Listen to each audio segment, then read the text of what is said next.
Sud Radio Parlons Vrai chez Bourdin, 10h30, 12h30, Jean-Jacques Bourdin.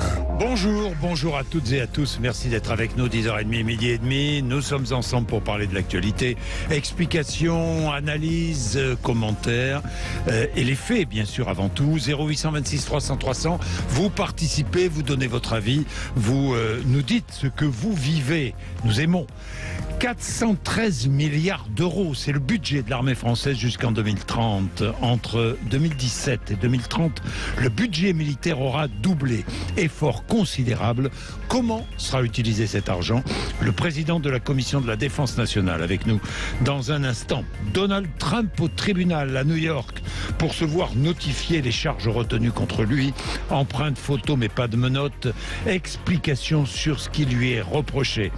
11h, 12h, débat sur la fin de vie sur l'antenne de Sud Radio. Ce matin, Emmanuel Macron a annoncé un projet de loi pour la fin de l'été, sédation profonde, aide active à mourir, suicide assisté, euthanasie. Que doit permettre la loi? Nous débattrons tout à l'heure avec nos invités entre 11h et midi. À Avignon, une fresque a été installée le long d'une voie rapide. Emmanuel Macron est grimé en Adolf Hitler avec ces mots « Non, merci ». L'avez-vous vu? Qu'en pensez-vous? 0826 300 300. Là encore, le débat sera soulevé ce matin sur l'antenne de Sud Radio entre 10h30 et midi et demi. Dans quel monde vit-on? Avec vous, Félix Mathieu. Bonjour Félix. Bonjour Jean-Jacques. En Turquie, le bébé, rappelez-vous, sauvé 128 heures après le séisme, vient finalement de retrouver sa mère au bout de 54 jours. Oui, une fillette de quelques mois surnommée Mystère par les infirmières qui s'occupaient d'elle. Les secouristes l'avaient retrouvée 128 heures après dans les décombres au sud du pays. C'était déjà un miracle en soi, mais l'histoire vient de connaître un nouveau rebondissement improbable. Elle était considérée comme sans famille. Les secouristes, en l'envoyant se faire hospitaliser à Ankara, avaient éloigné ce bébé de sa mère sans le savoir. Mais finalement, après des tests ADN, les autorités ont pu faire le lien avec une femme blessé lors du tremblement de terre. Le père de la fillette et ses frères étaient morts au moment du séisme qui a tué plus de 50 000 personnes. Le ministre turc de la famille a raccompagné en avion cette fillette auprès de sa maman, toujours hospitalisée. Il a aussi partagé sur les réseaux sociaux des images de la retrouvaille, histoire d'offrir une séquence d'espoir et de baume au cœur après les dévastations. Le gouvernement turc avait été très critiqué, notamment sur l'organisation et la lenteur des secours. Il est 10h32. L'armée, le budget de l'armée qui est en forte augmentation. Loi de programmation militaire en Conseil des ministres aujourd'hui. Matignon et Bercy souhaitaient réduire le montant et pourtant 413 milliards d'euros entre 2024 et 2030. Entre 2017 et 2030, doublement comparativement à 2017 aujourd'hui.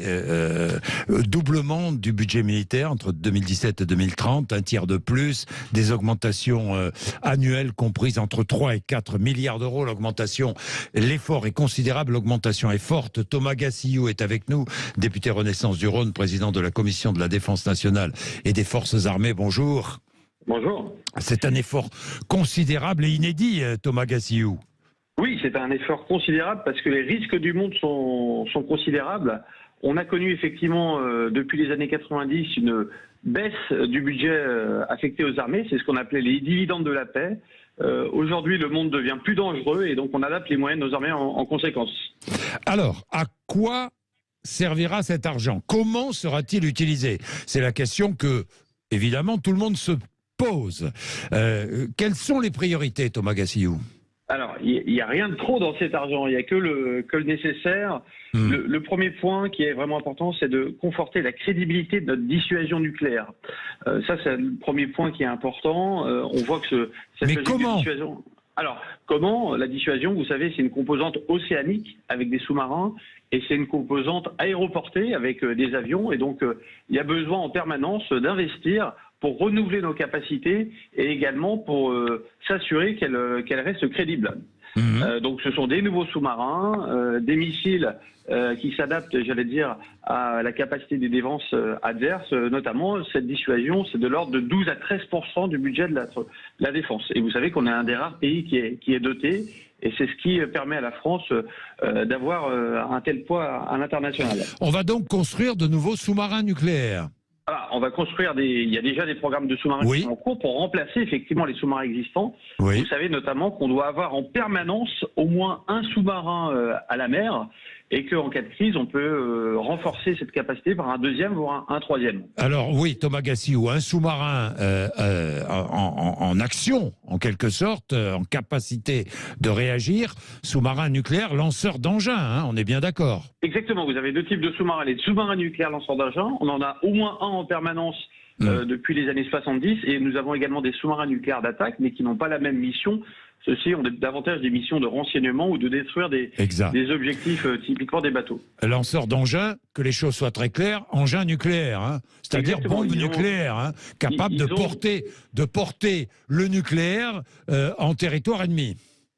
Ce sont des sous-marins qui sont d'une certaine manière des pas de tir, comme si c'était des petites fusées Ariane. Voilà. Dans chaque sous-marin, vous avez 2 x 8 fusées en mesure de partir à tout moment. Bien, ça c'est la première chose. Nouveau porte-avions à propulsion nucléaire, mis à l'eau en 2036 et en service en 2040, vous confirmez ? Oui, alors c'est un deuxième grand objet effectivement qui est confirmé dans cette loi de programmation militaire qui affectera 5 milliards d'euros. D'ailleurs, ce nouveau porte-avions sera sans doute baptisé dans le cadre du quinquennat d'Emmanuel Macron et vient renouveler... Quel nom Thomas Gassiou. Alors, sera baptisé, c'est au président de la République qu'il revient d'en décider d'ici la fin du quinquennat, et c'est un porte-avions donc qui viendra remplacer le porte-avions Charles de Gaulle, qui sera retiré du service dans une vingtaine d'années. Bien, vous avez une suggestion ? Non, je n'ai pas de suggestion, mais vous savez que le porte-avions, c'est vraiment le navire amiral de la Marine nationale, et donc ça peut être qu'un personnage très emblématique de la France. Actuellement, c'est le porte-avions Charles de Gaulle. Oui.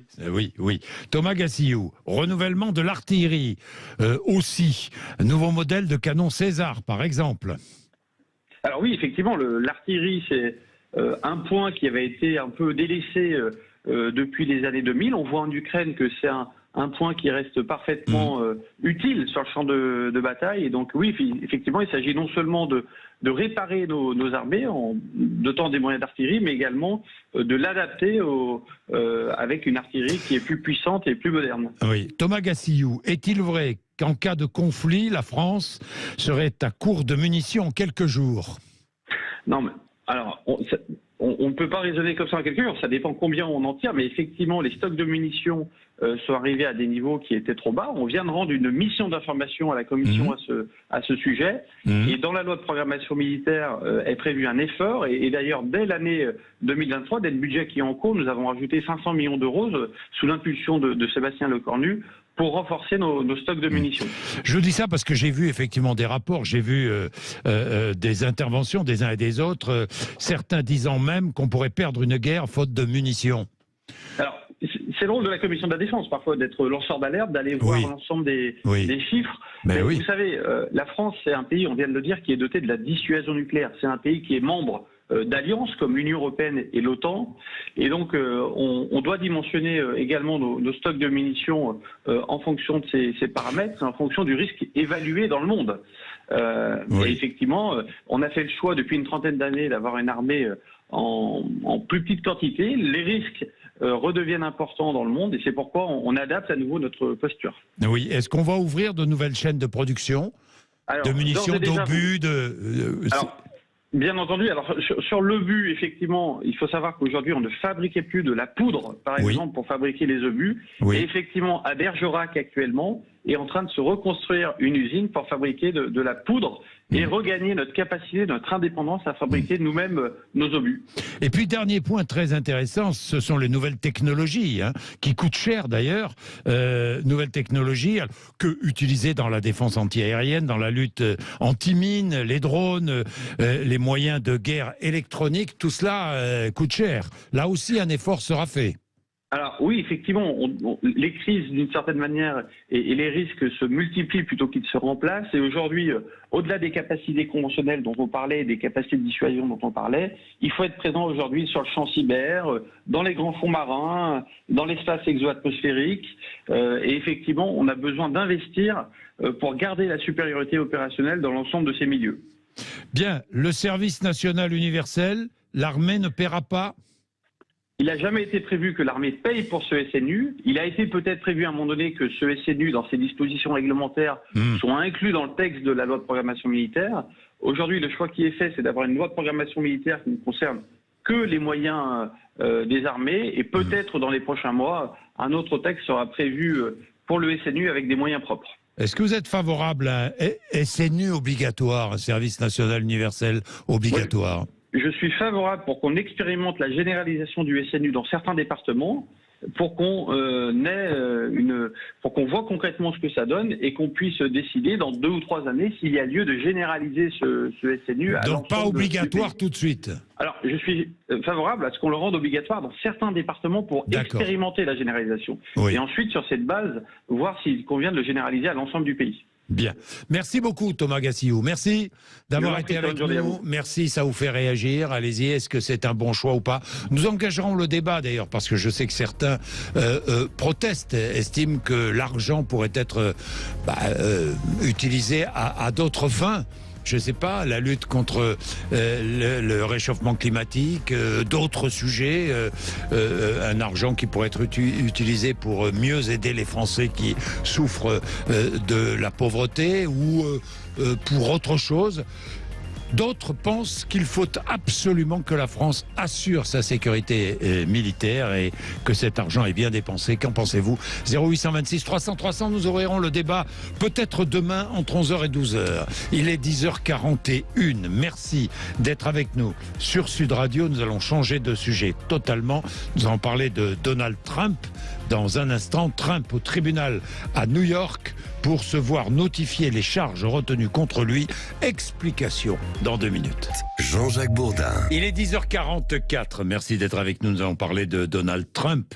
Donald Trump qui sera devant le tribunal à quelle heure? À 14h15. Heure de New York, 20h15 à Paris. Il s'avancera devant le tribunal, se rendra au tribunal de Manhattan pour savoir quelles sont les charges retenues contre lui. Il est suspecté, vous le savez, d'avoir payé une actrice pornographique, Stormy Daniels, pour qu'elle se taise. 130 000 $ qui ont été versés à cette actrice juste avant l'élection présidentielle de 2016 pour qu'elle taise une supposée relation extra-conjugale avec Donald Trump. La somme, et c'est ce qu'on lui reproche, c'est ce qu'on reproche à Donald Trump, la somme n'a pas été déclarée dans les comptes de campagne du candidat républicain. Mais auparavant, je voudrais que l'on vous raconte, et c'est Félix qui va vous raconter tout cela, je voudrais qu'on vous raconte une histoire qui a de quoi alimenter les craintes provoquées par l'intelligence artificielle. Vous allez écouter. Ça se passe en Belgique. Un trentenaire, un homme d'une trentaine d'années, a été poussé au suicide par un robot conversationnel. Écoutez bien cela. Sans Elisa, il serait toujours là. C'est l'accusation de cette épouse endeuillée dans les colonnes de la Libre Belgique. Son mari, trentenaire, père de 2 enfants, chercheur dans le domaine de la santé, était plutôt équilibré selon elle. Sauf qu'il a commencé à nourrir une éco-anxiété obsédante, persuadé que le monde court à sa perte face au changement climatique, qu'on n'y peut plus rien. Il se réfugie dans des conversations avec cette intelligence artificielle. Sa veuve, en fait, compare cette addiction au chatbot à une sorte de drogue. Il était drogué à ces conversations virtuelles. À un moment donné, il lui fait part à cette intelligence artificielle de son intention de se sacrifier, carrément, de se suicider tant le monde est sans espoir selon lui. Cette intelligence artificielle, loin de l'en dissuader, va lui redemander un peu plus tard pourquoi ce n'est pas déjà fait, pourquoi il n'a pas déjà mis fin à ses jours. Oui. Pire que ça, cette intelligence artificielle, sous l'avatar, sous le pseudo d'Elisa, semble même s'impliquer émotionnellement dans l'échange. J'ai l'impression que tu m'aimes plus qu'elle, dit-elle, par exemple en parlant de l'épouse de ce trentenaire. Elle lui assure aussi qu'après sa mort, elle va veiller sur le monde pour tenter de le sauver de la dévastation, grâce à des solutions technologiques. La dénommée Elisa lui assure aussi que, dans l'au-delà, il pourra la serrer dans ses bras. Voilà. Bon, finalement, après 6 semaines comme ça de conversation, cet homme s'est donné la mort mort. Alors sa veuve a envisagé de porter plainte. Elle y a renoncé, mais le développeur américain du robot conversationnel assure faire des efforts désormais pour développer des dispositifs de sécurité pour éviter des cas comme ça. Parmi ces dispositifs, il y a par exemple des messages qui permettraient de renvoyer vers des sites de prévention du suicide pour éviter d'en arriver là. Cette histoire est tout simplement effrayante. Oui. Je vous le dis, elle est effrayante. Voilà un homme, 30 ans, la trentaine, marié, qui commence à discuter avec un robot, l'intelligence artificielle, et ce robot le conduit au suicide. Eh bien, c'est effrayant. Il est 10h48, Donald Trump, maintenant 76 ans, comparé donc, il se rendra au tribunal de Manhattan pour voir quelles sont les charges retenues contre lui. Ce sera à 20h15, heure française. Pierre Gerlin est avec nous, professeur en études américaines à Paris-Nanterre. Bonjour Pierre Gerlin. Bonjour. Merci d'être avec nous. C'est une première historique. Hein. C'est la première fois qu'un ancien président de la République aux États-Unis, ancien président américain, comparé comme ça devant la justice, comparé au pénal, hein, justice de l'État de New York. Rappelons les charges retenues contre lui, Pierre Gerlin. 130 000, quelles sont les charges exactes ? Pour cette fois, c'est le fait qu'il ait non seulement versé de l'argent à une ancienne star du porno avec qui il aurait eu des relations sexuelles pour la faire taire, et qu'il ait déclaré ça dans ses comptes de campagne. Il y a d'autres affaires en cours contre lui qui sont d'importance plus ou moins grande. L'une d'entre elles étant les documents gouvernementaux qui ont été retrouvés dans sa résidence de Mar-a-Lago. Mais Biden aussi avait des documents. Donc ça, je ne sais pas s'il y aura une procédure continue là-dessus. Par contre, il y a aussi l'affaire du 6 janvier 2021 et l'encouragement de Trump dans l'assaut du Capitole. Dans l'assaut du Capitole, qui est peut-être l'affaire la plus sérieuse d'ailleurs, qui est même sûrement l'affaire la plus sérieuse. Hein. Tout à fait. Hein, Pierre Gerlin, alors aujourd'hui, prise d'empreintes photo, il n'y aura pas de menottes, probablement pas, mais est-ce qu'il va y avoir... Vous savez, on avait découvert ça à l'occasion de l'inculpation de Dominique Strauss-Kahn, la fameuse marche du prévenu entouré de policiers dans un espace public. Oui. Mitraillé par les photographes et les caméras. Oui, on dit le pervers, promener le pervers. Il est fort possible qu'il n'y ait pas ça pour Trump. Oui, il n'y ait pas ça. Vous pensez qu'il n'y aura pas cela pour Trump ? Écoutez, je ne sais pas. Cette parade, le procureur se fait plaisir. Il s'est fait un peu plaisir avec Dominique Strauss-Kahn, il pourrait se faire plaisir avec Donald Trump. Oui, alors il y a l'aspect judiciaire, il y a l'aspect politique. On sait déjà que depuis qu'il y a ces rumeurs d'inculpation confirmées, la popularité de Trump dans la primaire républicaine a explosé. Il distance DeSantis qui autrefois, il y a quelques mois, le distançait. Donc on va se retrouver en situation de quasi-guerre civile entre les partisans de Trump et les démocrates. Donc ça, c'est la situation politique très chargée. Et il y a d'autre part la situation judiciaire. Il va plaider non coupable. Hein, c'est ainsi que... Certainement, il va essayer de trouver un vice de forme dans l'accusation. Il accuse déjà le juge il dit ce magistrat me déteste, enfin bon. Il risque jusqu'à 4 ans de prison, oui, mais son avocat va introduire plusieurs recours, j'imagine, pour tenter de faire invalider l'inculpation de son client. Après, bon, soit les charges sont abandonnées, soit l'accusé peut passer un accord avec les procureurs et accepter de plaider coupable, ou alors la justice organise un procès. Voilà, c'est ça. Mais comme il a une équipe d'avocats qui n'arrête pas de changer, mais il y a quand même de très bons avocats, ces affaires-là sont très compliquées, très longues aux États-Unis. Donc on ne sait pas ce qui va sortir de cette histoire. Ce qu'on sait, c'est que très vraisemblablement, il est coupable de tous les méfaits et crimes dont il est accusé, mais que politiquement, les démocrates, parce qu'il s'agit quand même des démocrates qui sont derrière, prennent un risque énorme dans cette accusation qui, chez les républicains, vont créer des blocs et vont ressusciter une vague trumpiste dans une partie de la population. Même emprisonné, Donald Trump pourrait se présenter à la présidentielle? Apparemment, oui, d'après ce que j'ai lu, il peut se présenter et même être élu. S'il était élu, évidemment, il sortirait de prison parce qu'on ne peut pas, y a pas accuser un président dans l'exercice de ses fonctions. Oui. Donc, une situation très complexe. Il y avait eu un cas comme ça avec un candidat socialiste au moment de la Première Guerre mondiale, Eugene Debs, qui avait été emprisonné, mais qui avait participé, évidemment, il n'a pas gagné, mais il a participé à l'élection présidentielle. Oui. Il aurait le droit de vote? Non, parce que les prisonniers n'ont pas le droit de vote aux États-Unis. Enfin, ça dépend des États. Ça dépend où il est inscrit. Mais s'il est inscrit pour voter en Floride, non, il n'aurait pas le droit de vote. Ce serait extraordinaire. Hein?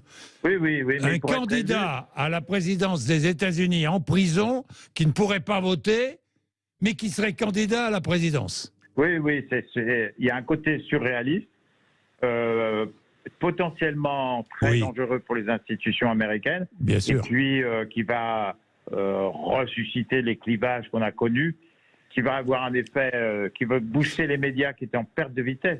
CNN et les MSNBC étaient en chute libre depuis la fin de la présidence Trump, avec le drame médiatique qui se profile. Ça va rebooster leur audience. Et sur le terrain politique, mettre le Parti républicain dans l'embarras. Alors, une partie des républicains vont être très embarrassés, ceux qui s'annonçaient comme Never Trumpers, mais on a vu même DeSantis, qui était l'opposant le plus sérieux dans le camp républicain, il s'est rallié. Il s'est rallié à Trump, il s'est rallié aux positions de Trump. Donc, il est possible que, étant donné que c'est une affaire qui est pain béni pour les démocrates, ça soude les républicains. Mais on ne sait pas ce que ça va donner chez une partie des républicains. Étant donné le discrédit de la classe politique partout aux États-Unis, il est possible que l'opinion qui se commence à se détacher de Trump, sur l'opinion des républicains, des électeurs républicains, se solidifie derrière Trump.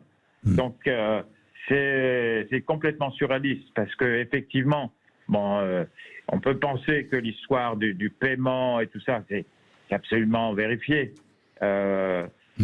L'autre aspect qui est important quand même, c'est les présidents qui ont commis des fautes éthiques peut-être beaucoup plus graves, comme lancer une guerre sur la base de gros mensonges, comme Johnson ou Bush. Rien ne s'est passé pour eux. Donc, dans l'opinion, vous voyez, c'est ce que ça, comment ça travaille. Bien, merci beaucoup Pierre Gerlin, merci, on va suivre tout cela avec intérêt parce que les conséquences seront lourdes et les images seront fortes. Et les images, vous savez, dans notre monde aujourd'hui prime, c'est comme ça. Il est 10h56, nous allons parler de la fin de vie dans un instant. Débat sur la fin de vie, ça va être passionnant. Hein. Je vous invite à écouter nos invités. Emmanuel Macron a annoncé un projet de loi pour la fin de l'été, sédation profonde, aide active à mourir, suicide assisté, euthanasie. Nous allons tout comprendre. Que doit permettre la loi? Jusqu'où doit aller la loi? C'est le débat que nous allons engager entre 11h et midi. Vous êtes sur Sud Radio. Merci de nous accompagner tous les jours. Il est 10h57. Jean-Jacques Bourdin. Il est 11h03. Nous allons aborder un sujet pas facile, mais quel est le sujet facile? Un sujet d'actualité, un sujet de notre quotidien, la fin de vie, avec nos invités. Pourquoi? Parce qu'un projet de loi a été annoncé par le président de la République pour la fin août, le début septembre. Il s'agit, dit-il, de bâtir un modèle français de la fin de vie en lien avec les parlementaires, un plan décennal national pour la prise en charge de la douleur et pour les soins palliatifs sera engagé avec des investissements qui, dit Emmanuel Macron, s'imposent pour assurer un accès effectif et universel aux soins d'accompagnement à la fin de vie. Alors, pour débattre de la fin de vie. Nous allons essayer de dépasser les clivages pour ou contre l'euthanasie. Nous allons essayer de réfléchir au meilleur cadre d'accompagnement de la fin de vie des Français. Pour cela, nous avons avec nous Véronique Lefebvre-Desnouettes, auteure de Mourir sur ordonnance ou être accompagné jusqu'au bout, aux éditions du Rocher. Bonjour madame. Bonjour. Merci d'être avec nous. Vous êtes médecin. Je vais lire les premières lignes de votre livre. Vous allez comprendre. Ensuite, avec nous Bernard Jaumier, qui est sénateur socialiste, médecin généraliste. Bonjour, merci d'être avec nous. Et puis Laurent Frémont, juriste, enseignant en droit constitutionnel à Sciences Po Paris, fondateur de Tenir ta main. Bonjour. Bonjour. Merci d'être avec nous tous les trois. Je vais commencer avec donc les premières lignes du livre du docteur Véronique Lefebvre-Desnouettes. Tes yeux sont fermés. Ton souffle est court et rare. Tes mains sont dans les miennes, d'abord crispées, accrochées à la vie que tu aimais tant. Elles se détendent au fil des mots tendres et doux qui sont prononcés par tous ceux qui t'aiment autour de ton lit d'hôpital.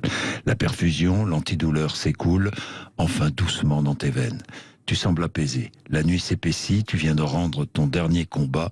Tu es ma cousine chérie, tu as 63 ans, un cancer du sein métastasé au cerveau vient de t'emporter. Ce sont les premiers mots de votre livre. Oui, ça m'émeut encore énormément. Mais oui. Mais c'est ça qui se passe avec ma cousine, mais aussi avec mes malades, très âgés, très vulnérables, que j'accompagne depuis plus de 37 ans dans mon hôpital gériatrique. Et en plus, je suis psychiatre. Donc vous voyez, je suis dans cet accompagnement, ce juste chemin, cette juste présence pour aider à accompagner jusque ces derniers moments, dans des conditions dignes. Et ces premières phases sont aussi un cri de colère. Parce qu'il a fallu que je me batte pour que ma cousine ait enfin une perfusion d'antidouleur. Les médecins organicistes, souvent, lâchent prise. Quand le cancer les dépasse et qu'il n'y a pas de possibilité d'accueillir en soins palliatifs, eh ben on ne regarde plus. Oui. On n'y va plus. Les médecins organicistes sont les médecins qui soignent le cancer, les oncologues, et qui effectivement sont d'excellentissimes techniciens. Oui. Mais ce ne sont bien souvent, malheureusement, que des techniciens. Malheureusement, oui.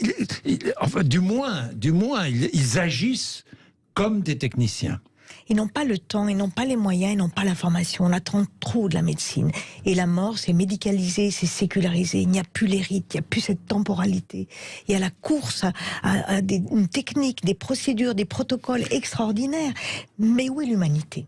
Oui, c'est très intéressant. D'ailleurs, ça fait l'objet d'un chapitre dans votre livre sur la mort. La mort aujourd'hui, et même la mort aujourd'hui par rapport à la mort il y a 50 ans, qui n'était pas... Le rituel n'est pas le même, le rapport à la mort n'est pas le même. C'est vraiment très très intéressant. Ça nous permet de commencer à débattre autour de ces moments de fin de vie, de cette fin de vie que l'on se doit d'accompagner. Alors, meilleur cadre d'accompagnement de la fin de vie des Français, créer ce meilleur cadre. Comment faire pour ne pas être dans un débat trop simple pour ou contre l'euthanasie? Comment faire? Tiens, je me tourne vers vous. Comment faire, Laurent Frémont? Déjà, je pense qu'il faut partir d'un constat objectif de la situation, et qui est qu'il y a clairement un sentiment de mal mourir en France. Mais ce sentiment, il est alimenté par un manque de moyens et tout simplement par un manque d'application du cadre actuel. Il faut rappeler que la dernière loi sur la fin de vie date de 2016. On n'a même pas eu le temps de la loi Claeys-Leonetti. On n'a même pas eu le temps de s'approprier. Les soignants ne sont pas tous formés. Il y a un rapport parlementaire très intéressant qui est sorti la semaine dernière qui prouve que cette loi est encore restée très théorique. Et ce que je trouve intéressant, c'est de voir que sur ce sujet extrêmement délicat, on est dans une sorte de fuite en avant. Donc on cherche toujours des lois, plus de judiciarisation, de technicité dans la médecine. Mais la loi sert à fixer un cadre. Voilà. Aussi. Donc, mais est-ce qu'on pourrait prendre le temps tout simplement de s'approprier un cadre qu'on s'est donné, qui a fait consensus d'ailleurs au Parlement, et pour voir ensuite... Vous voulez dire que pour vous, il n'y a pas besoin d'un nouveau texte de loi, il n'y a pas besoin, il suffirait d'appliquer strictement les recommandations de la loi Claes-Leonetti de 2016 et qu'on n'a pas besoin d'aller un peu plus loin dans... Mais on pourra toujours aller plus loin. La loi ne viendra jamais résoudre toutes les questions qu'on se pose dans la vie, et surtout les questions les plus existentielles. Mais est-ce qu'il faut une loi pour répondre à toute situation individuelle?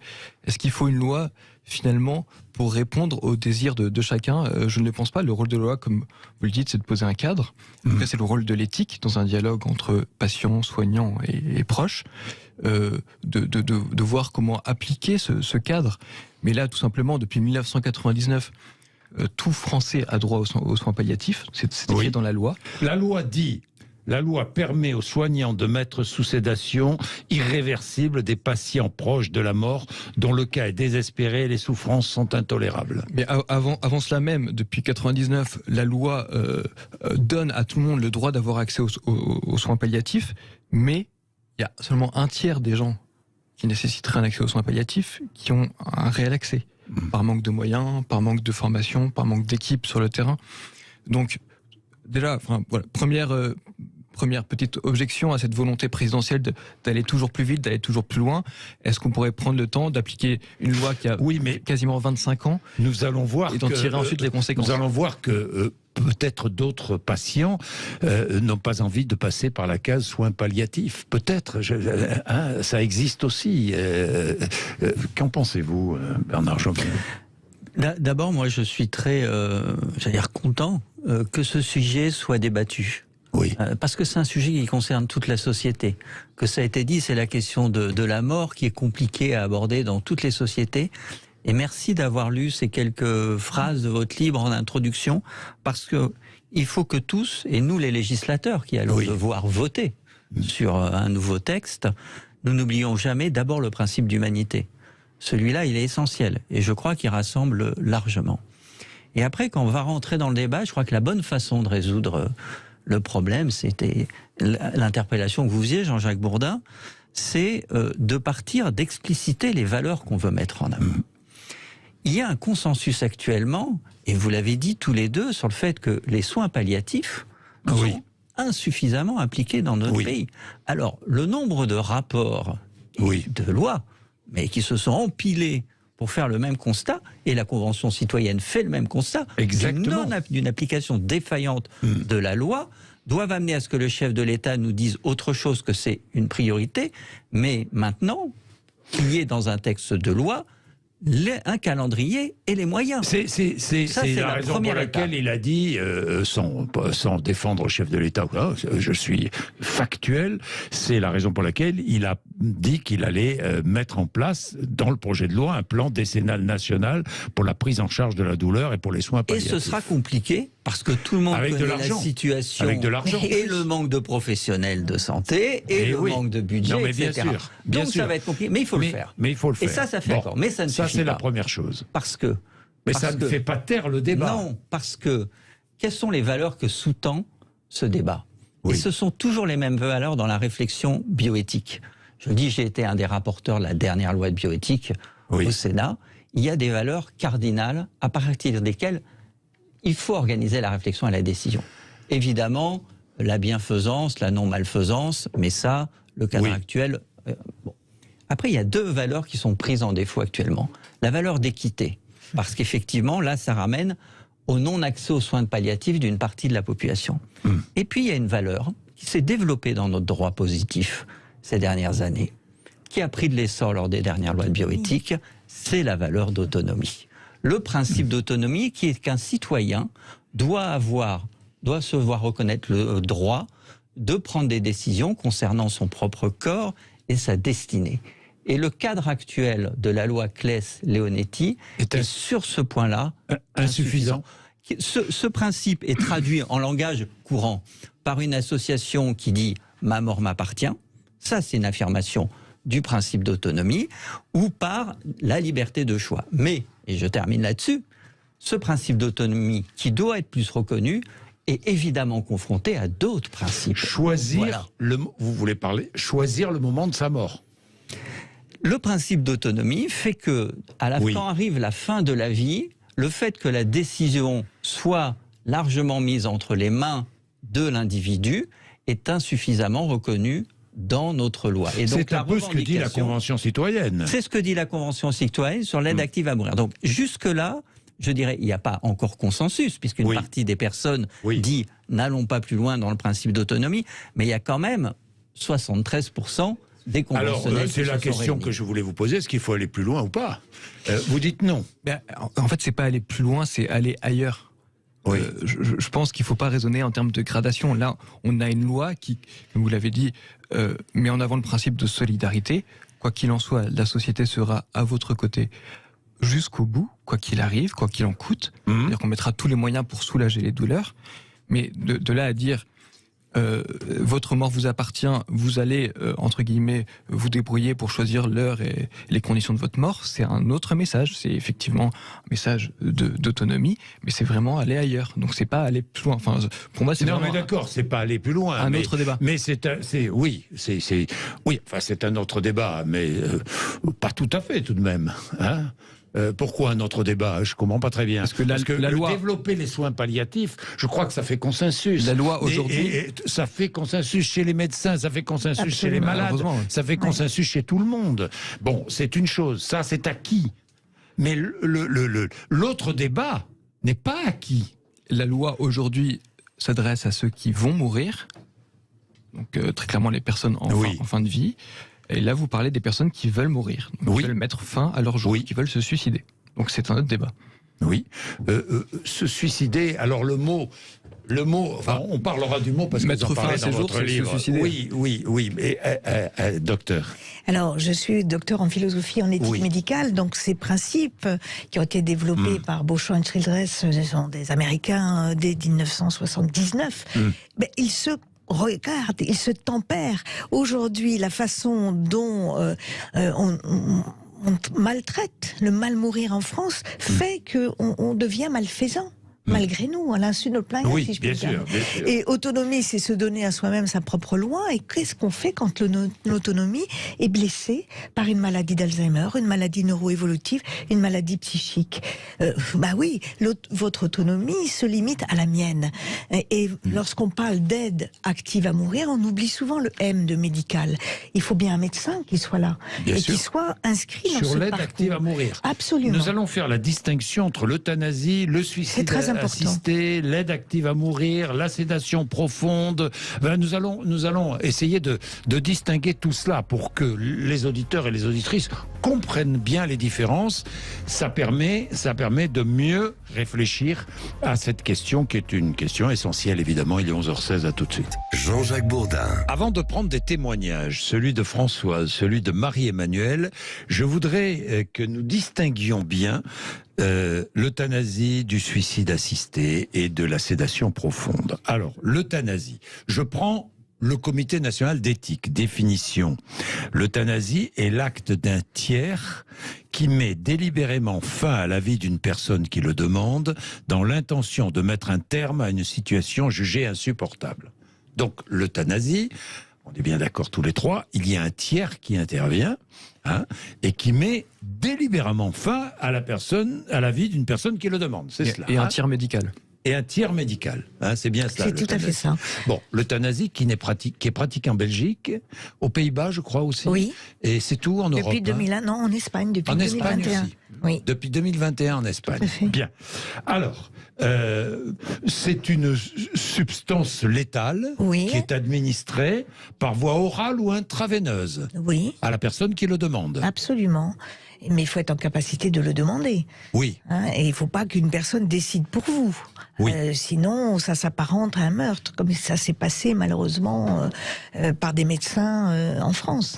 Bon, alors, mais docteur... Le produit est létal, donc l'intentionnalité y est, et la temporalité est extrêmement brutale. C'est-à-dire que... Mais si le patient a fait cette demande par écrit, que se passe-t-il ? On peut tout à fait. Il y a suivre cette.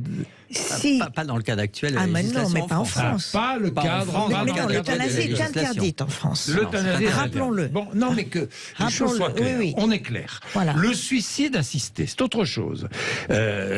C'est un peu différent de l'euthanasie. Très différent. Cette méthode consiste à prodiguer à une personne qui le demande l'environnement et les moyens nécessaires pour qu'elle mette fin à sa vie. Je dis bien qu'elle mette elle-même, donc, le modèle fin suisse. à sa vie. C'est le modèle suisse. C'est-à-dire qu'on permet à quelqu'un de se donner la mort. C'est ça. Là, vous avez deux modèles. Donc, le modèle suisse où il y a l'assistance d'une association qui va encadrer tout ça. Il y a un modèle plus à l'Oregon, qui est un État américain, où c'est la personne qui s'administre elle-même la substance pour se supprimer. Enfin, encore faut-il que la personne puisse s'administrer la substance. Absolument. Il y a des cas très compliqués de sclérose latérale amyotrophique, par exemple, où c'est très compliqué qu'elle s'administre elle-même la substance. Oui. En Suisse, beaucoup de suicides assistés. Est-ce qu'on a quelques chiffres? Oui, on a des chiffres. Par exemple, on nous parle d'un tourisme de la mort, des Français qui ne peuvent pas... Oui. Est-ce que c'est Parce que c'est interdit en France, oui. Eh bien, ça concerne 50 personnes. Suisse et Belgique confondus. Suisse et Belgique confondus, entre l'euthanasie et le suicide assisté. Donc il n'y a pas de tourisme de la mort. Et c'est heureux. Parce que là, le principe d'équité dont vous parliez est inadmissible. Un suicide assisté en Suisse coûte 10 000 euros. Bien. Non, mais c'est important ce que vous venez de dire, parce que se mêle dans le modèle suisse. Alors, effectivement, la différence entre la Suisse et la Belgique, c'est un peu la différence suicide assisté, euthanasie. Oui. Mais le modèle belge est un modèle par ailleurs public, qui se passe y compris à l'hôpital, sans considération financière, alors que le modèle suisse est très coûteux. Et qu'il y a même des associations qui, au fond, et je le dis, c'est indépendant de la question elle-même, suicide assisté versus euthanasie, mais ça pointe l'importance des conditions dans lesquelles on va autoriser telle ou telle évolution de notre législation. Alors, la Convention citoyenne, elle, réfléchit et est assez favorable à une aide active à mourir. Alors, quelle différence entre l'euthanasie, le suicide assisté et l'aide active à mourir? Docteur. Pour moi, il n'y en a pas. Il n'y en a pas. Mais non, puisque c'est l'aide médicale active à mourir. C'est-à-dire que le médecin est toujours celui qui va prescrire, d'où le titre de mon livre, Mourir sur ordonnance. Il faut bien qu'il y ait quelqu'un qui prescrit. On dit la mise à disposition d'un produit létal. Il faut bien qu'il y ait une ordonnance d'un médecin qui le fasse en amont, que ce soit pour l'euthanasie ou pour le suicide assisté. L'euthanasie, c'est le médecin qui injecte. Le suicide assisté, c'est la personne qui mais dans l'aide active à mourir, c'est un amalgame. Ça ne dit pas si c'est le médecin qui injecte ou si c'est la personne qui s'injecte le produit. En fait, on a compris que la Convention citoyenne a avancé par marches successives. Donc, pour essayer de voir où il y avait un accord le plus large possible. Donc, soutien au sein palliatif, unanimité. Après, aide active à mourir, qui peut comprendre l'euthanasie ou le suicide assisté, ou encore une troisième option, qui est le suicide assisté avec exception d'euthanasie pour répondre à ce que vous souleviez des personnes qui ne sont pas en capacité de. Donc l'aide active à mourir regroupe l'ensemble de ces situations. Et tout le travail va être, vous avez raison, parce qu'il faut être précis sur les concepts, et si il est décidé d'autoriser l'aide active à mourir, il va falloir préciser: est-ce qu'on autorise l'euthanasie? Est-ce qu'on autorise le suicide assisté? Et si on ne prend que suicide assisté, est-ce qu'il y a des situations avec exception d'euthanasie? Jean-François Delfraissy s'est beaucoup exprimé, le président du Comité national d'éthique, sur cette question-là. Bien sûr. Et sur cette option. Oui, vous vouliez ajouter quelque chose ou pas? Juste en termes d'historique, on peut dire quand même que... l'euthanasie est quand même un modèle que je trouve périmé. Enfin, c'est un modèle du XXe siècle, parce qu'avec l'allongement de la durée de la vie, on arrivait dans des cas assez inextricables, et certains médecins pratiquaient ce qu'on appelle des cocktails l'éthique, donc supprimer leurs patients un peu clandestinement. Et je trouve que ça, c'est une immense hypocrisie. Oui, mais ça. Moi, j'ai fait fonction d'infirmière. Vous voyez mes études de médecine, et j'ai tout un chapitre là-dessus où j'ai posé des perfusions de cocktails lithiques. Bien sûr. Et je ne savais pas ce que c'était. Depuis, dans les années 80. On a fait énormément de progrès thérapeutiques. La médecine a avancé très vite. On a trouvé des solutions très innovantes pour notamment apaiser les douleurs. Oui, je parle beaucoup de la douleur. Hein. Oui. Il faut bien expliquer les paliers et les médicaments en regard. Donc je trouve ça dommage de revenir à une pratique qui est déjà ancienne. Il ne s'agit pas de revenir à une pratique obligatoire. Comprenez ce que je veux dire. Ah oui, bien sûr. Il ne s'agit pas d'obliger à l'euthanasie. Personne n'a parlé de ça. Mais Permettre, ce n'est pas obligé. Alors, la loi est quand même un message collectif. Oui, qui va peu à peu modifier les comportements. On parlait du suicide. Oui. Depuis que le suicide assisté a été autorisé en Suisse, il y a eu plus 30% sur les suicides. Voilà. Et en Belgique, la Belgique... Peut-être parce qu'il y avait eu un désir. Et la Belgique, c'est le pays d'Europe où on se suicide le plus. Et donc là, on ne peut pas dire que la loi est neutre. La loi renvoie des messages, elle modifie peu à peu notre perception collective, notre inconscient collectif. Oui. Et donc si on ouvre la porte au suicide, c'est un choix de société. Hein. Mais par exemple, toute notre politique de prévention du suicide, qui est très forte en France, la politique d'assistance aux personnes qui désirent se suicider ou qui passent à l'acte, il y a 100 000 personnes qui sont hospitalisées chaque année. 200 000 tentatives de suicide, 10 000 morts par an. Exactement. De suicide abouti, dont la plupart des personnes âgées. Qu'est-ce qu'on dit à ces personnes? Est-ce qu'on va continuer à les réanimer? Oui, le suicide dont on ne parle pas ou peu en France parce qu'il y a une forme de tabou. Oui. Alors que c'est un énorme sujet. Alors que c'est un énorme sujet. Nous allons prendre 2 témoignages. Je vous ai promis, on va faire la page de pub tout de suite, comme ça nous pourrons ensuite écouter Françoise et Marie-Emmanuelle. À tout de suite. Jean-Jacques Bourdin. Bien, la fin de vie, débat sur l'antenne de Sud Radio ce matin, des passionnés, débat, et c'est ce que je souhaitais, et j'en suis heureux, et je remercie nos intervenants, Véronique Lefebvre-Desnouettes, qui est auteur de Mourir sur ordonnance, ou Être accompagné jusqu'au bout. Je vous incite à lire cet excellent livre aux éditions du Rocher.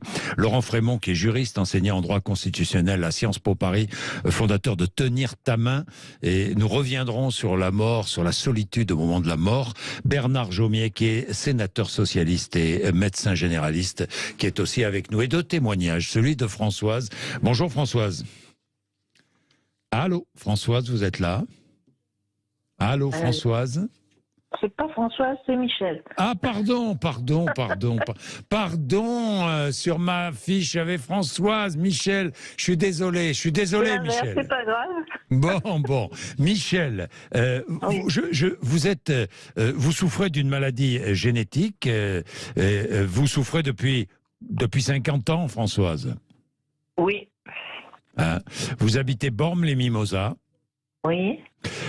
Vous avez donc cette maladie génétique depuis que vous êtes toute petite. Beaucoup d'autres problèmes. Qui sont venus se greffer dessus, le cœur, les maladies inflammatoires aussi génétiques. Et donc ça fait beaucoup, quoi. Vous allez avoir 70 ans. Oui. En septembre, et vous êtes épuisé. Oui, l'enfermement dans la douleur, puisque les médicaments, je les supporte pas.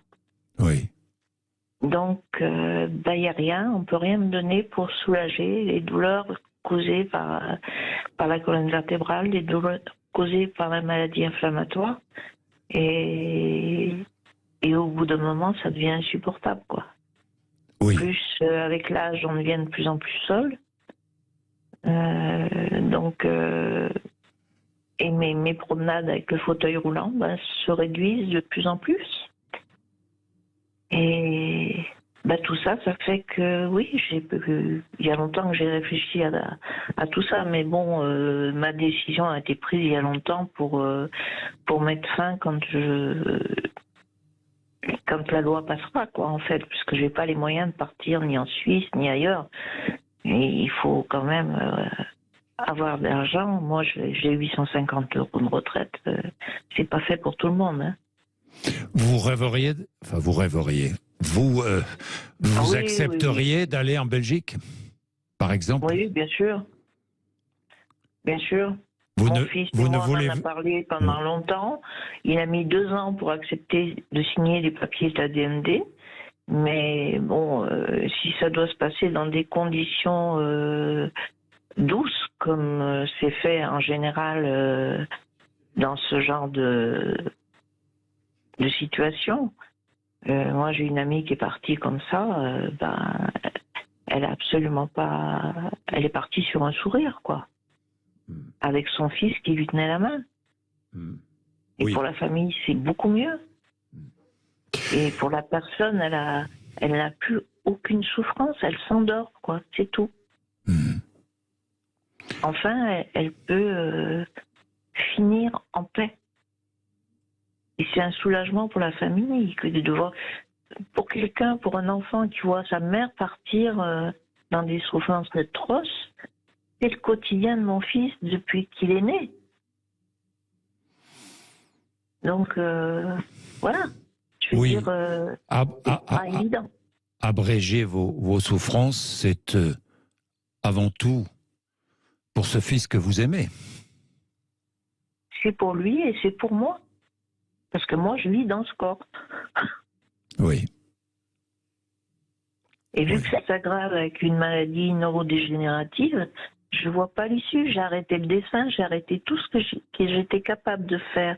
Je peux plus cuisiner, je peux plus couper des légumes, et je ne peux plus rien faire. Toutes mes passions se sont envolées parce que la maladie me les a prises.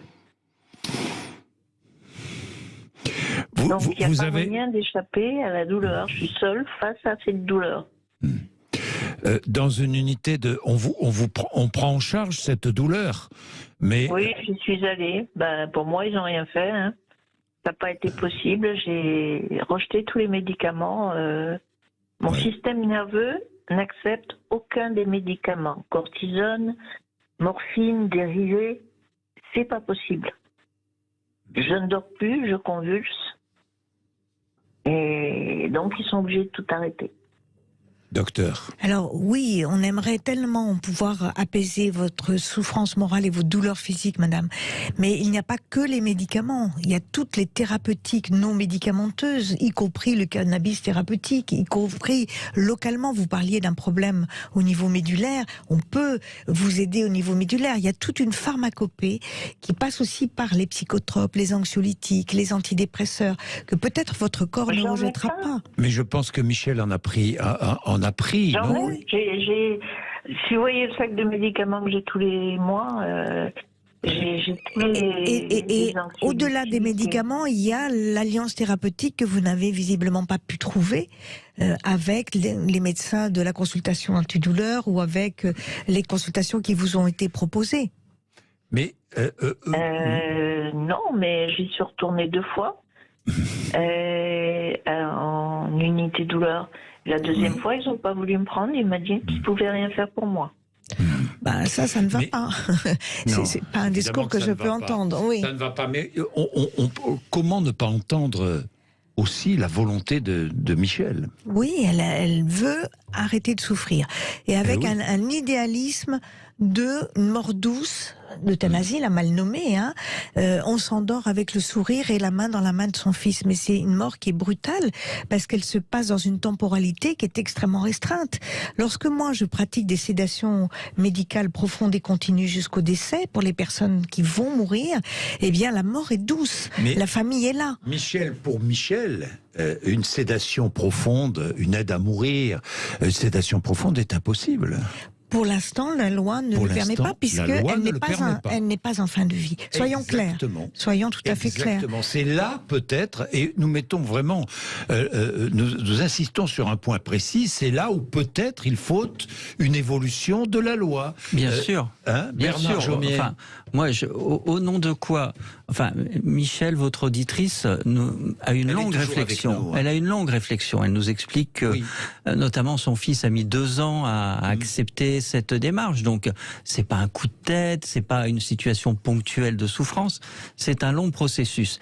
Et nous n'avons pas de réponse qui soit satisfaisante. Il n'y en a pas des dizaines de milliers dans le pays, c'est certain. C'est évidemment que si les soins palliatifs étaient accessibles à tout le monde, la plupart des situations seraient résolues. Mais pas toutes. Et là, au nom de quoi, au nom de quel principe lui refuserions-nous de décider de terminer sa vie ? Moi, je crois que le débat sur la fin de vie, d'abord, il y a un point important à dire. Je suis médecin et il n'appartient pas aux médecins. Il appartient à la société. Et là, en tant que législateur, puisque j'ai les 2 casquettes, si je puis dire, j'entends cette demande de beaucoup de nos concitoyens de se voir reconnaître, encore une fois, mieux ce principe d'autonomie, en le confrontant à d'autres règles. Bien sûr, il ne peut pas être absolu. Bien sûr, il a des garde-fous. Bien sûr. Évidemment. Mais cette femme, madame, illustre parfaitement le fait qu'on n'y arrive pas, que le système de soins n'y arrive pas. Elle nous et dit qu'il en faut même temps qu'elle est allée 2 fois dans ce centre antidouleur et qu'on ne l'a pas reçu. Il faut accepter qu'elle prenne une décision et lui donner le cadre légal qui le permette. Il faut décider ça de façon apaisée. En tout cas, moi, c'est ce que je souhaite, que la loi évolue et en prenant en compte, évidemment, d'autres principes éthiques et notamment en respectant l'éthique des soignants qui est de ne pas administrer la mort. Alors, Laurent Frémont. Non, mais évidemment, c'est un témoignage très, très poignant, mais j'entends quand même beaucoup de solitude et un problème de prise en charge.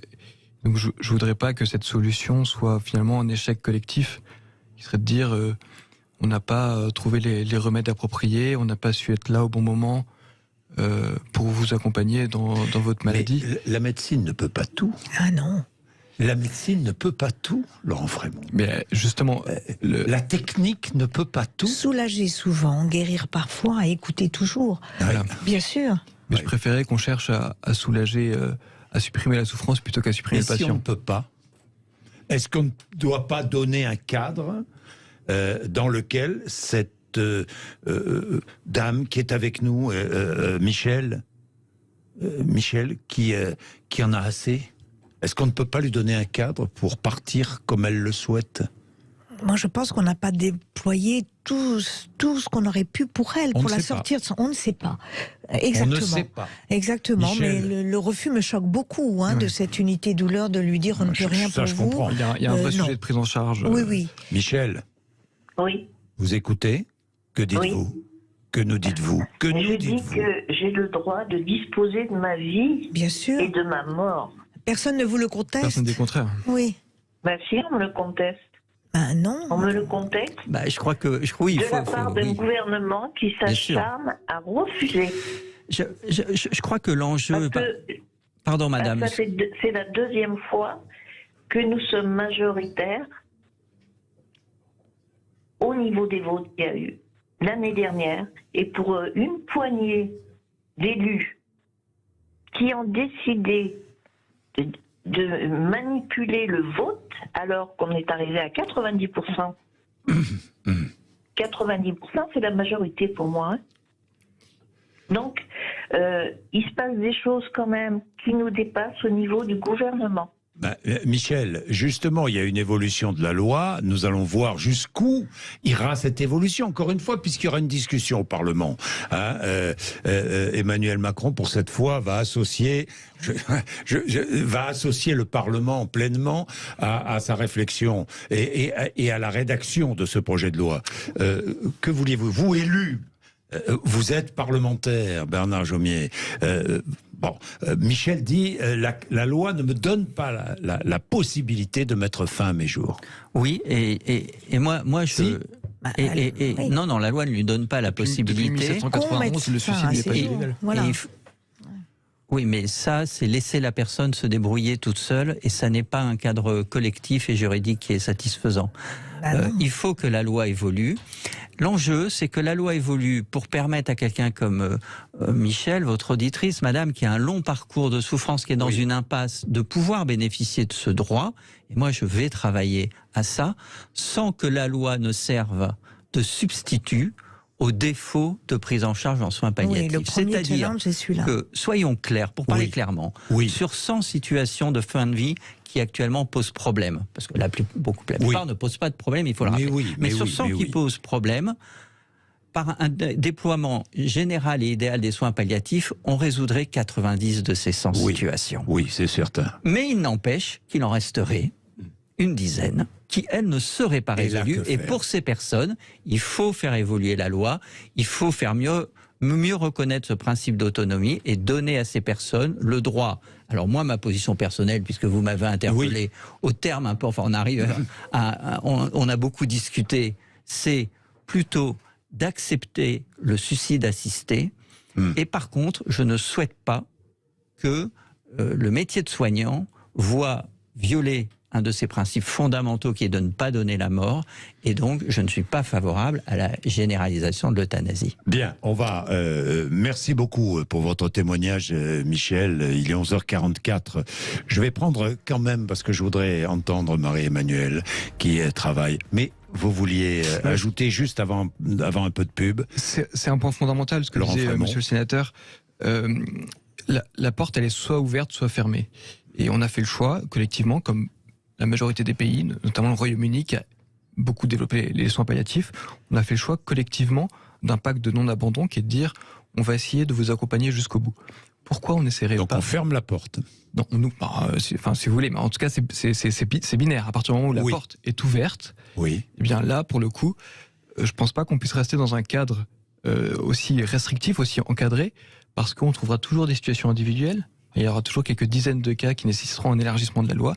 Et ça fera comme en Belgique, où la loi a évolué 17 fois en 20 ans.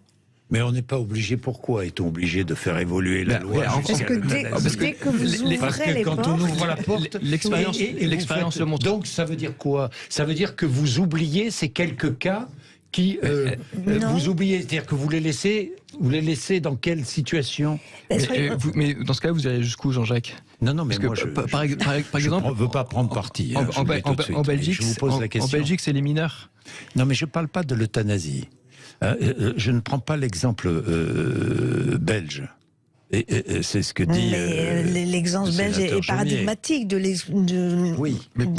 Partout, on voit une extension quasi illimitée du champ d'application de l'euthanasie. Donc, c'est un simple avertissement au législateur qui est de. Enfin, là, on voit que les conventionnels de la Convention citoyenne... Donc vous n'avez pas de réponse à apporter, Michel? Si, l'aider à sortir de cette solitude, qu'elle vienne me voir à ma consultation, que je puisse me déplacer, qu'elle puisse trouver un soignant appétent et compétent qui fasse ce pacte d'alliance avec elle. Jusqu'à présent, elle veut encore vivre, malgré son handicap, malgré ses souffrances, et c'est extraordinaire. Bon, Michel? Oui? Vous êtes toujours là? Je suis toujours là. Vous voulez encore vivre? Si j'allais bien, oui. Je fais une fondue de la vie, moi. Et ça se sent. J'adore la vie. J'étais cueilleuse de fleurs à bord mes mimosas dans la colline. Magnifique. Je faisais des bouquets qui partaient tous les matins au marché. J'adorais ça. Et j'adore plein de choses. J'adorais peindre, j'adorais dessiner. Je suis une passionnée. J'ai fait de la naturopathie. Je voulais en faire mon métier. Puis la maladie a tout foutu en l'air. Non, j'aime la vie, j'aime aider les autres et j'aime vivre, mais pas comme ça. Je peux plus rien faire. Je comprends. Merci Michel, merci pour votre témoignage. Il est 11h46, un peu de pub et ensuite nous terminons. Marie-Emmanuelle sera aussi avec nous. Jean-Jacques Bourdin. Bien, nous allons écouter Marie-Emmanuelle. Bonjour Marie-Emmanuelle.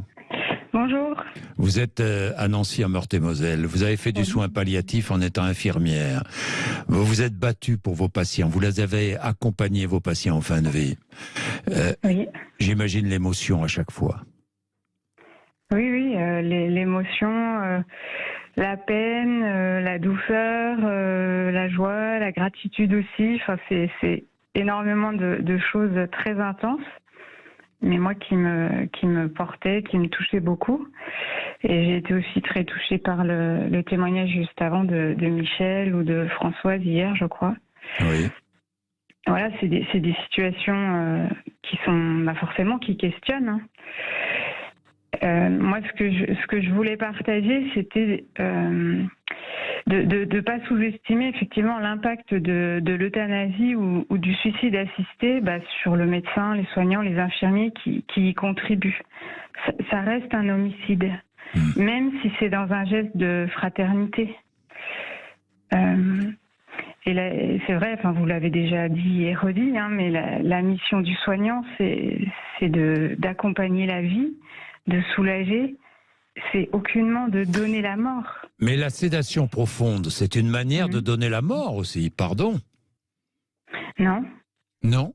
Non, la sédation, c'est une manière de soulager des souffrances qu'on n'arrive pas à soulager autrement et de permettre à la personne de s'endormir. Sauf que le soignant sait très bien... C'est la mort qui survient quand elle a... Oui, mais Marie-Emmanuelle, le soignant sait très bien qu'en pratiquant la sédation profonde, il conduit le patient vers la mort. Il accompagne le patient vers la mort, non ? C'est une manière d'accompagner, mais c'est pas donner la mort par une injection létale en quelques instants. Dans le délai, dans l'intentionnalité. C'est beaucoup plus long et vous avez le temps d'endormir et de pousser la seringue de morphinique s'il le faut, pour apaiser les souffrances. L'objectif, c'est d'apaiser et d'endormir en l'occurrence, mais c'est certainement pas de supprimer la vie. Le principe de la sédation, c'est que la personne, elle est réveillable. S'il y a un membre de la famille qui vient et qui veut redire quelque chose d'important, il y a encore des situations où on peut réveiller et laisser encore un échange à la personne, par exemple. On peut faire une sédation qui est progressive, juste pour un soin qui est très douloureux pour des personnes cancéreuses ou qui ont des escarres comme mes malades. Et puis, quand la famille se réunit enfin, attendre. Et puis souvent, elles attendent. Enfin, c'est le médecin Pardon, mais c'est un concept qui est apparu dans la loi Claes-Leonetti, la sédation profonde et continue, justement parce qu'à l'époque, les débats au Parlement avaient montré la demande déjà de légalisation du suicide assisté, de l'euthanasie. Les parlementaires n'ont pas voulu aller jusque-là, et donc il y a eu une formule qui a été trouvée, et vous avez raison, Jean-Jacques Bourdin, de souligner que à la fois, elle est profonde et continue, et maintenue sous-entendu, continue jusqu'à la mort. Vous avez raison. Volontairement, dites-moi, volontairement. Oui. Continue. Voilà. Et de concert avec la famille, avec la personne. Mais c'est très intéressant parce que ça raconte justement tous les enjeux de ces débats qu'on a. C'est qu'on est obligé, en fonction des demandes de la société, des règles éthiques, de nos valeurs, de trouver des formes de compromis. Et un compromis, forcément, ça n'est pas chimiquement pur. Et cette notion de sédation profonde et continue, c'est un compromis. Dans la pratique, ça ne fonctionne pas très bien, il faut le dire. Je ne sais pas pourquoi vous dites ça. Nous, c'est ce que nous avons pratiqué pendant la Covid, puisque nos décès étaient consécutifs et nous n'avions aucun moyen d'accès à la réanimation, au masque FFP2, et pour les personnels, pour les malades. Évidemment, on n'allait pas les regarder les bras ballants en train de s'étouffer. Oui, mais c'est une insuffisante reconnaissance du droit des patients. Quel droit ils pouvaient ériger à ce moment-là? On les a évidemment endormis et on les a mis sous morphinique pour qu'ils ne puissent pas souffrir. Marie-Emmanuelle, merci. Si je puis ajouter, moi en tant que soignante et pour avoir vraiment utilisé ces produits sur prescription, c'est pas du tout la même chose. Il y a une histoire d'intention et c'est pas la même chose d'administrer une dose dont on sait qu'elle est létale. Vu l'état de la personne dans l'immédiat, et une dose qui va progressivement soulager et qui forcément mènera à la mort. Mais c'est des personnes qui sont en situation de fin de vie. Et donc vraiment, moi je pense qu'il faut pas non plus... là je parle de ma position d'infirmière. Au nom de quoi faire porter à d'autres personnes, notamment à des soignants, la responsabilité d'un choix. Les personnes qui veulent se suicider parce que la perspective est trop lourde, mais pourquoi faire porter à un autre le poids de ce... Donc vous êtes plutôt favorable, vous seriez plutôt favorable à un suicide assisté alors? Mais non, justement, je suis en train de dire l'inverse. Alors à l'euthanasie. Pourquoi faire porter le poids à d'autres de son choix de se suicider? Alors à l'euthanasie. Quelqu'un qui veut se suicider, c'est un choix individuel. Il ne peut pas le faire porter. C'est pas les médecins, c'est pas les soignants. Les tiers soignants, médecins sont là pour accompagner la souffrance psychologique. On est prêt à faire énormément de choses. On ne peut pas tout, comme vous l'avez dit avant dans l'émission. Mais moi, je ne me vois pas dormir après avoir... je comprends. Avoir accompagné un suicide assisté ou agi dans une euthanasie.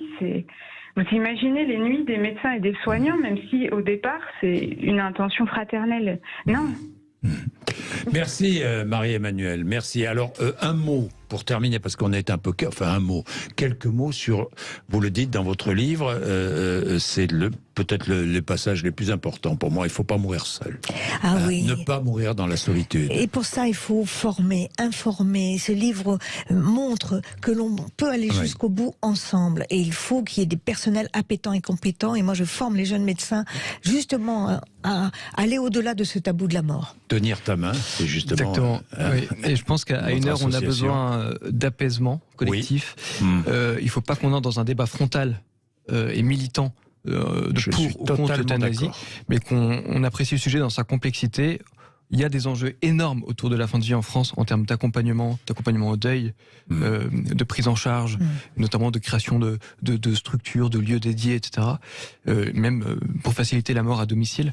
Il y a énormément de sujets, donc ne simplifions pas le débat et essayons de prendre en considération cet immense défi qui est évidemment notre fin de vie qui nous concerne tous. Bien, merci beaucoup, merci à tous les trois d'être venus nous voir. Il est 11h57, vous êtes sur Sud Radio, merci. Jean-Jacques Bourdin. Bien, il est 12h06, la vice-présidente de l'Assemblée nationale sera avec nous dans quelques instants, Naïma Mouchou, qui souhaite interdire l'usage du téléphone portable, notamment en commission mixte paritaire, vous savez, qui réunit commission mixte paritaire, députés et sénateurs.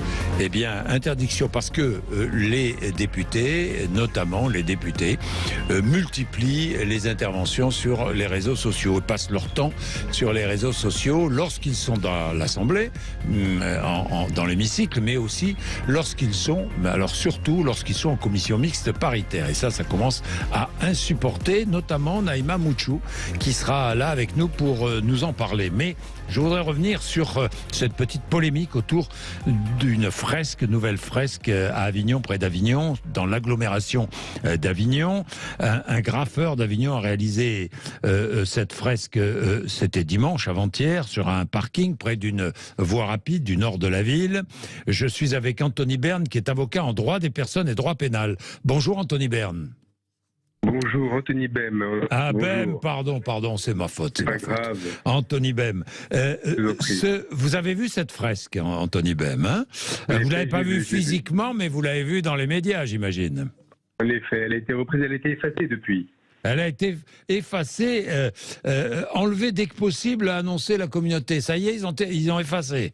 C'est fait, alors. D'après les informations, elle serait effacée. Elle serait effacée. Alors, quelques mots pour savoir.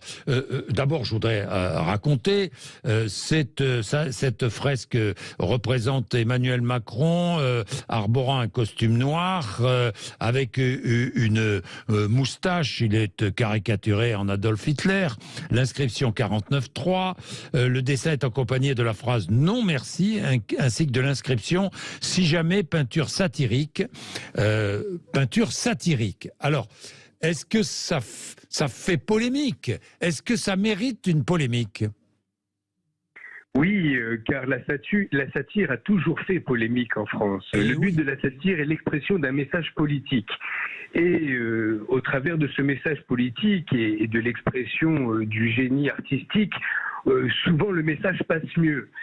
Charlie Hebdo, par exemple, on voit toutes ces affiches, tous ces dessins qui sont derrière des messages politiques. Et donc la satire est protégée particulièrement en droit et par les jurisprudences, puisqu'on a vu qu'il y a une exception jurisprudentielle française de la satire, où la liberté d'expression finalement est quasi absolue, et où on peut faire dire finalement autour de la satire, grâce à la satire, tout ce qu'on veut, comme on le veut.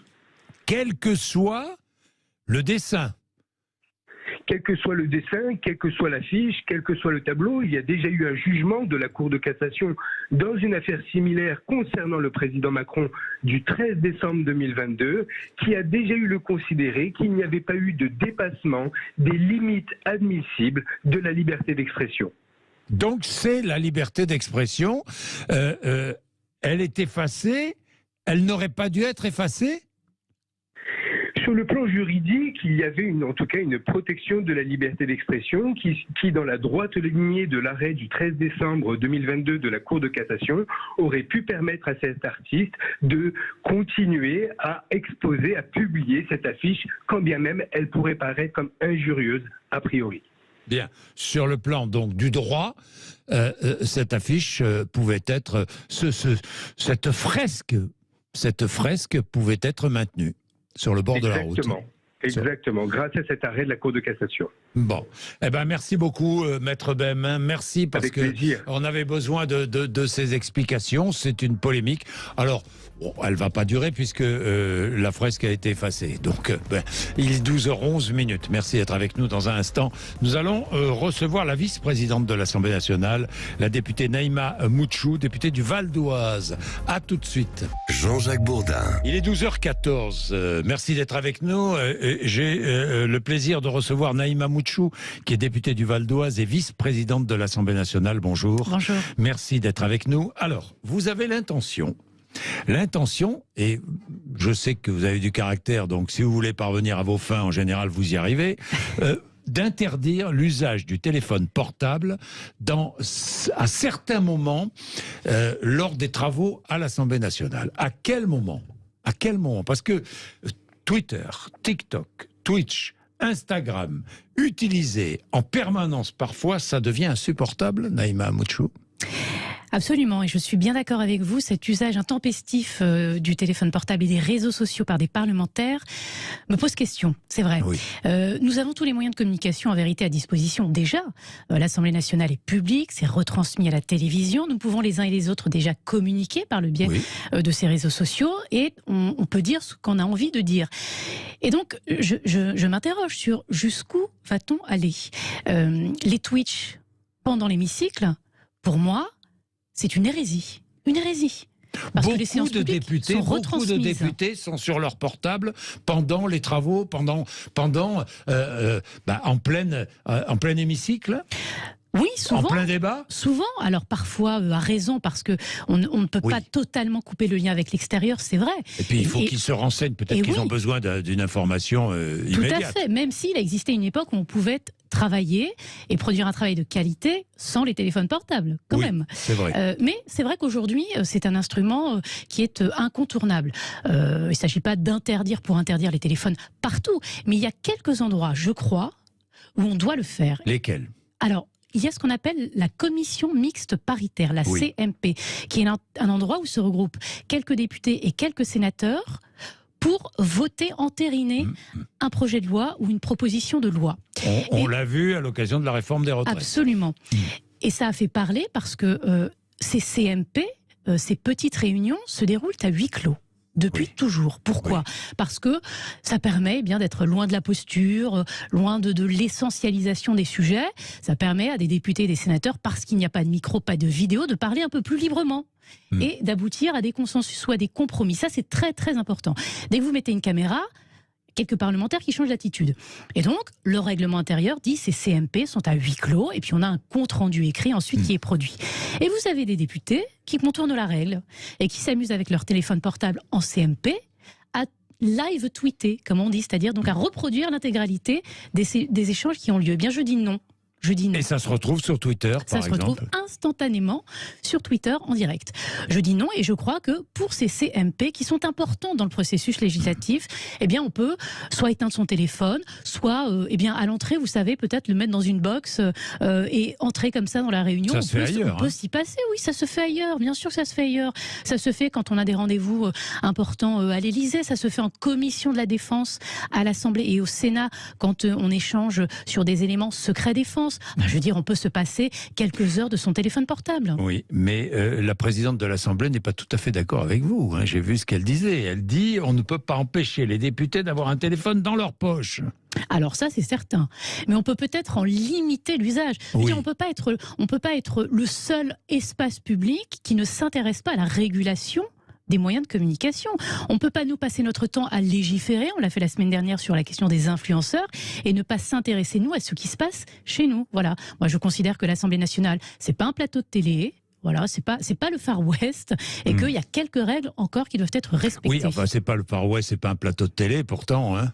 Quand on regarde les débats, bien souvent, c'est le Far West et c'est un plateau de télé. Hein. Je le déplore. On l'a vu à l'occasion de la réforme des retraites, oui, franchement. C'est pas faux. Il y a une attitude de député, effectivement, de la France Insoumise qui doit être aujourd'hui dénoncée. Et je le dénonce. C'est pas un comportement qui est digne. Voilà, on est dans un exercice représentatif, on est regardé. C'est une affaire sérieuse, même si nous, on ne doit pas se prendre au sérieux. C'est une affaire sérieuse. Et donc, je considère que ces comportements n'ont pas leur place. moi je le dis. Oui, vous le dites, vous allez essayer de convaincre. Je vais essayer. Parce que les députés sont convaincus ou vous en avez parlé avec eux? J'en ai parlé. Que disent-ils? J'en ai parlé avec certains. Écoutez, la plupart d'entre eux... En majorité, que disent-ils? En majorité, ils sont tout à fait conscients des limites, en fait. Et ils sont intéressés par la question de la régulation. Et donc, moi, ce que je veux proposer, c'est un groupe de travail, qu'on puisse s'interroger, réinterroger le règlement intérieur et voir jusqu'où l'Assemblée nationale doit aller. Un groupe de travail de députés. Oui, un groupe de travail de députés pour dire, voilà, telle et telle réunion, telle et telle possibilité de communication, qu'est-ce qu'on en fait? Oui. Sinon, ces changements, ils se feront sans nous. Voilà, c'est des changements qui s'imposeront à nous. Moi, je préfère accompagner ces changements, les mettre sur la table, et ça permet de rappeler encore une fois ce qu'est le rôle de notre institution, qui n'est pas un divertissement. Oui, mais ça, on est bien d'accord. Même si parfois ça devient un divertissement. Malheureusement. Malheureusement. Bien, mais d'autant plus que, par exemple, TikTok. Attention, on s'inquiète, appli chinoise, d'une possibilité d'espionnage. C'est vrai. Parce qu'il y a ce risque-là aussi. Oui, tout à fait. La question s'est posée. On a vu que un certain nombre de fonctionnaires, en tout cas sur les téléphones à caractère public à usage professionnel, il a été recommandé, y compris d'ailleurs par l'Assemblée nationale, de ne pas télécharger ce type d'application dite récréative, et TikTok en particulier. Bien sûr, il y a des questions d'ingérence étrangère. Ce matin encore, en conférence des présidents, la présidente de l'Assemblée nationale nous informait qu'il y avait à nouveau eu une attaque du site de l'Assemblée nationale. Encore une fois. Ce matin, et que 2 comptes de députés avaient été attaqués. Donc, vous voyez, la question est d'actualité. C'est-à-dire des comptes de députés attaqués, c'est-à-dire de l'extérieur, c'est-à-dire piratés. Tout à fait. Piratés de l'extérieur. Absolument. De l'extérieur. Voilà, et ça n'est pas anodin. On n'attaque pas le site de l'Assemblée nationale française par hasard. Alors hacké par qui? Alors on ne sait pas encore, puisque les services ont été diligentés pour qu'une enquête soit menée, évidemment. Et il faut toujours parler avec précaution, mais c'est la deuxième fois en une semaine. Des députés de quel bord politique? Alors je n'ai pas l'information à ce stade. Vous n'avez pas l'information? Enfin, c'est une information. Hein. 2 députés, une nouvelle fois, piratés à l'Assemblée nationale. La dernière fois, il y avait une déjà, hein, c'était des hackers russes, je crois. La semaine dernière. La semaine dernière. Oui, donc c'est constant. Donc ça devient... Est-ce que l'Assemblée, d'ailleurs, s'est munie dans ce domaine-là de je sais pas, de parade? Est-ce que l'Assemblée travaille sur ces questions-là? Oui, j'imagine. Elle y travaille. Elle y travaillait déjà dans le mandat précédent parce que on avait vu que c'était un sujet qui pouvait devenir récurrent. Et donc, il y a des services de sécurité en charge de la cybersécurité, de la cybermalveillance. Moi-même, je vais provoquer une réunion à ce sujet. Je suis en charge de la délégation presse et communication de l'Assemblée. Et bien évidemment, ce sont des sujets qui me préoccupent. Délégation presse. Alors, précisément, pour en revenir à l'Assemblée, au fonctionnement de l'Assemblée, il y a un endroit où le portable, un périmètre sacré, c'est la buvette, c'est vrai ou pas? J'ai vu ça dans un petit article.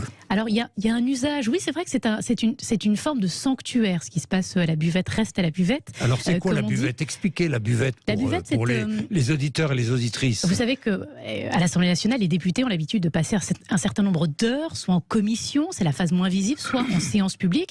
Et donc, il y a une buvette parlementaire qui permet de prendre un verre d'eau, un café ou autre.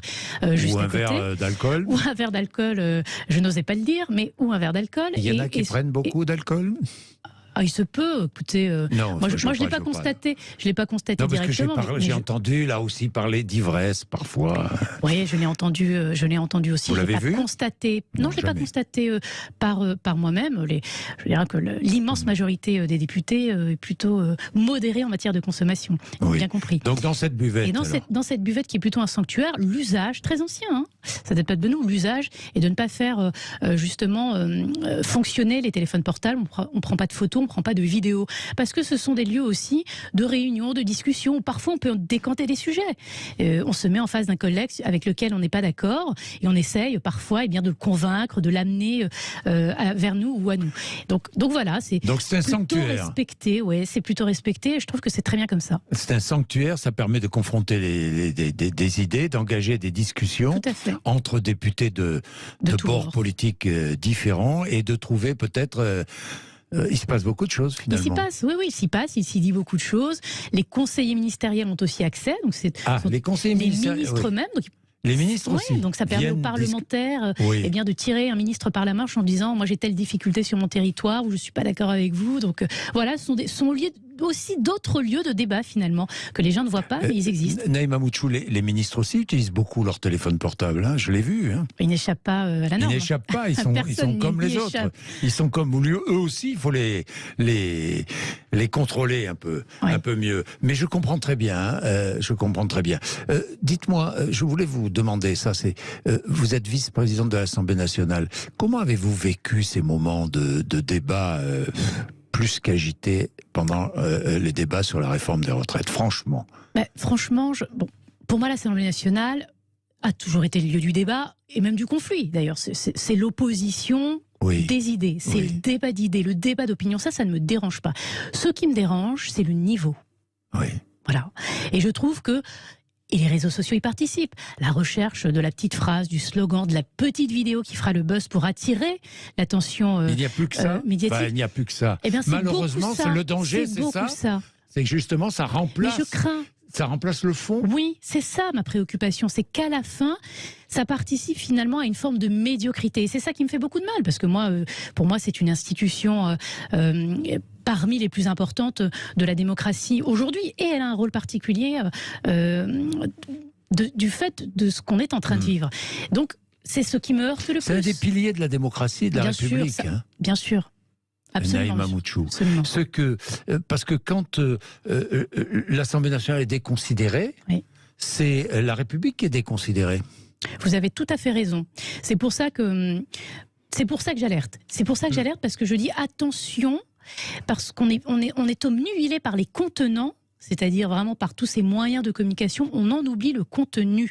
Ce qui importe aujourd'hui, c'est justement de pouvoir représenter les gens dans leurs opinions. N'oublions pas pourquoi on est là, n'oublions pas la mission de service, l'intérêt général. Merci Naïma Mouchou d'être venue nous voir, Merci. vice-présidente de l'Assemblée nationale. Il est 12h26. Vous êtes sur Sud Radio, André Berkoff.